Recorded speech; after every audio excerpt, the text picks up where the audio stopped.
ትንቢተ ዳንኤል ምዕራፍ 9 በከለዳውያን መንግሥት ላይ በነገሠ ከሜዶን ዘር በነበረ በአሕሻዊሮስ ልጅ በዳርዮስ በመጀመሪያው ዓመት በነገሠ በመጀመሪያው ዓመት እኔ ዳንኤል የኢየሩሳሌም መፍረስ የሚፈጸምበት 70ውን ዓመት እግዚአብሔር በቃሉ ለነቢዩ ለኤርምያስ የተናገረውን የዓመቱን ቍጥር በመጽሐፍ አስተዋልሁ።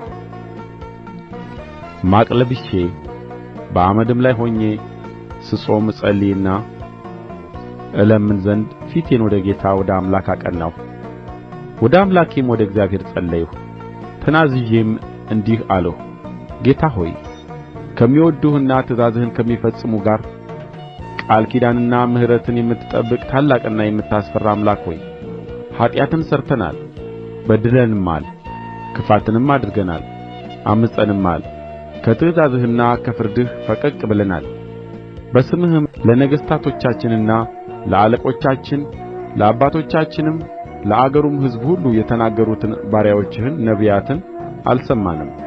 ጌታ ሆይ ጽድቅ ለአንተ ነው። እንደ ዛሬም ለእኛ ለይሁዳ ሰዎችና በኢየሩሳሌም ለሚቀመጡ ለእስራኤልም ሁሉ በቅርብና በሩቅም ላሉት አንተን በበደሉበት በበደላቸው ምክንያት በበተንህበት አገር ሁሉ የፊት እፍረት ነው። ጌታ ሆይ በአንተ ላይ ኃጢአት ስለ ሠራን ለእኛና ለነገሥታቶቻችን ለአለቆቻችንና ለአባቶቻችንም የፊት እፍረት ነው። በእርሱ ላይ ምንም እንኳ ያመፅን ብንሆን በባሪያዎቹም በነቢያት እጅ በፊታችን ባኖረው በሕጉ እንሄድ ዘንድ የአምላካችንን የእግዚአብሔርን ቃል ምንም እንኳ ባንሰማ ለጌታ ለአምላካችን ምሕረትና ይቅርታ ነው። እስራኤልም ሁሉ ሕግህን ተላልፈዋል፣ ቃልህንም እንዳይሰሙ ፈቀቅ ብለዋል። በእርሱ ላይ ኃጢአት ሠርተናልና በእግዚአብሔር ባሪያ በሙሴ ሕግ የተጻፈው መሐላና እርግማን ፈሰሰብን። እጅግ ክፉ ነገርንም በእኛ ላይ በማምጣቱ በላያችንና በእኛ ዘንድ በተሾሙት ፈራጆቻችን ላይ የተናገረውን ቃል አጸና።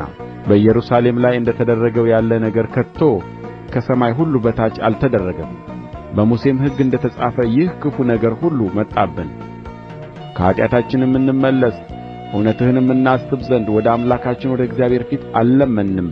ስለዚህም እግዚአብሔር ክፉ ነገርን ጠብቆ በእኛ ላይ አመጣ። አምላካችን እግዚአብሔር በሚሠራው ሥራ ሁሉ ጻድቅ ነውና እኛም ቃሉን አልሰማንምና።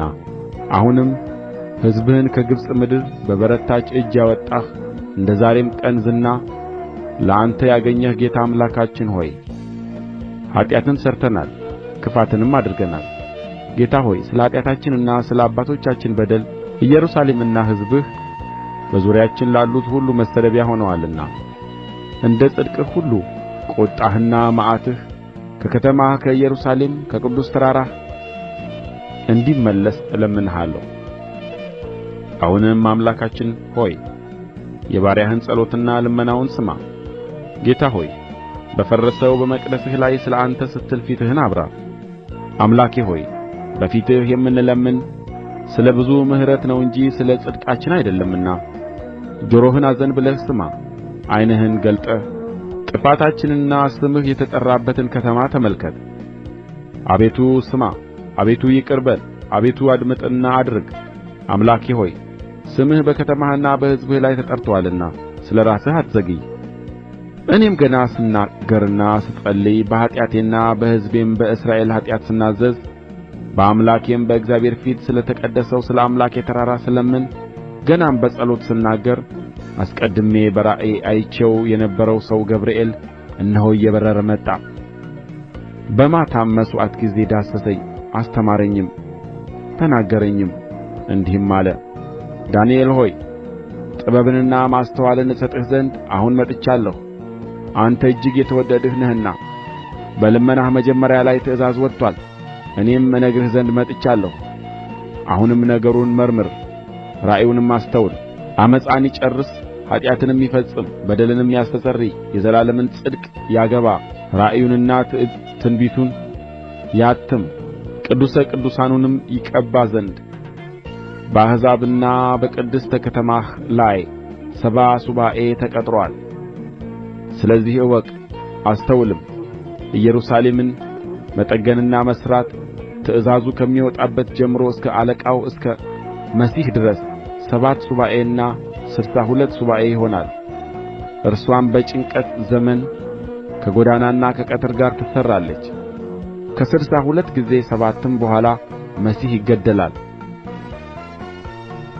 በእርሱም ዘንድ ምንም የለም። የሚመጣውም አለቃ ሕዝብ ከተማይቱንና መቅደሱን ያጠፋሉ። ፍጻሜውም በጎርፍ ይሆናል፣ እስከ መጨረሻም ድረስ ጦርነት ይሆናል። ጥፋትም ተቀጥሮአል። እርሱም ከብዙ ሰዎች ጋር ጽኑ ቃል ኪዳን ለአንድ ሱባዔ ያደርጋል። በሱባዔውም እኩሌታ መሥዋዕቱንና ቍርባኑን ያስቀራል። በርኵሰቱም ጫፍ ላይ አጥፊው ይመጣል፣ እስከ ተቀጠረውም ፍጻሜ ድረስ መቅሠፍት በአጥፊው ላይ ይፈስሳል።